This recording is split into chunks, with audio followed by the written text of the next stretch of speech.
How you doing? It's Christian Westhorpe here with Glidecoat, and we have Bill Karmis, a happy customer of Glidecoat, and we're here to just discuss his experience with our products. Bill, how you doing today? I'm really good, Christian. How you doing? Doing very well. Tell us kind of a little bit of what you did with our products in the past. Sure. I work in the marine industry, but I work in a different setup and a different field.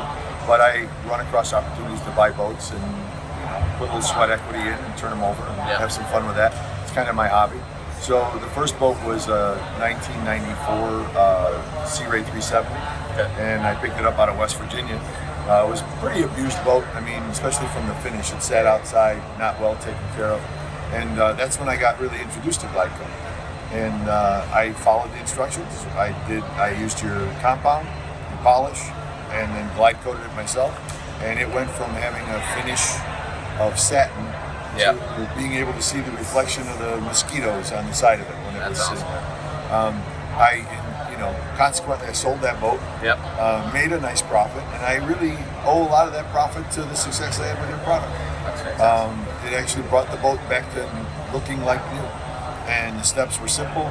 It wasn't very difficult to achieve the results. How was the application of the product itself? Absolutely. Yeah, the most amazing part is I've tried products similarly in the past, and they were really hard to avoid getting like that line between like sections. Between each section, We don't have that problem with this, and ultimately it does feel like it brightens the white of the boat. Kind of bring a little more depth to the... Absolutely, absolutely. But prep is definitely an essential part because you said the boat was in bad shape and really no shine to it. Right. The coating's definitely adding some shine, but a lot of that comes from the preparation steps that go before applying the coating. Absolutely. I'd say you want to be 85% of where you're going to be at the end before you apply the product. And again, similarly, I took the profits from that boat. I bought another boat, a 2000 Sierra Open. And again, that boat sold for a large margin after I got done with it. But I attribute most of that to the finish on the outside. The boat looked new. I brought that boat up from Florida, and we all know what abused Florida boats look like. And again, one of the other amazing parts was that boat I had multiple seasons, but I did the hull and the top sides the first season, and I live in Wisconsin, so I did the hard top over the next winter. And after I did the hard top, even my boat washer, we went to every 2 weeks because it didn't need to be there. Now I know that's a freshwater scenario, but still, we usually do weekly boat washes. I was able to extend that out.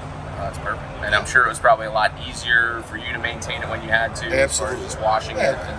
Guests coming on, easy to rinse off, touch up, and go. Perfect. Boat always looks clean. All right. And then you use any maintenance? You obviously use the Shining Shield every season. Yep. Do that. Yep. All the time. And I forgot the Shining Shield also works like on soft products, right? The leather. Use that on all my cushions. Got away from that 303 product. Because I feel that this seals the seams, so the cushions don't soak up water when they're sitting outside. Yeah, that's exactly right. So awesome. Well, it's a great product. Thank you for taking the time with us and giving us your experience with the product. Great product. I use it on everything I have. Awesome. Thank you very much.